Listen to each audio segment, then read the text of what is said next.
Hi friends, నేను మీ మంచిర్యాల లెక్చరర్ని. ఈరోజు first year chemistry ఎగ్జామ్కు సంబంధించి మనం కొంతమంది స్టూడెంట్స్ అడిగితే ఇంపార్టెంట్ క్వశ్చన్స్ సెండ్ చేసినాం. దానిలో పాస్ కావాలనుకున్నటువంటి స్టూడెంట్స్కు మనం సెండ్ చేసినటువంటి క్వశ్చన్లకు వెళ్ళి 52 మార్క్స్ ఈరోజు రావడం జరిగింది. ఈ పేపర్లో 60/60 వచ్చే ఛాన్సెస్ ఉన్నాయి. కానీ ఒక క్వశ్చన్ రుబీడియం సంబంధించినటువంటి ఎలక్ట్రాన్ కాన్ఫిగరేషన్ అనేది రాస్తే దాదాపు 60/60 వచ్చే ఛాన్సెస్ ఉంటాయి.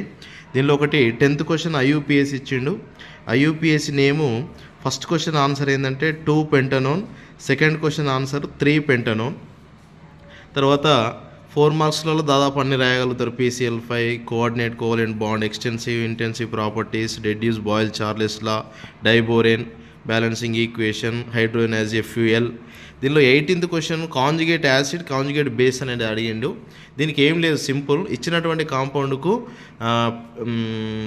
H+ యాడ్ చేస్తే యాసిడ్ అవుతుంది, H+ రిమూవ్ చేస్తే బేస్ అవుతుంది. ఇక ఎస్ఎల్, బోర్స్, I1, I2 దాదాపు అన్ని క్వశ్చన్స్ కూడా బాగానే రావడం జరిగింది.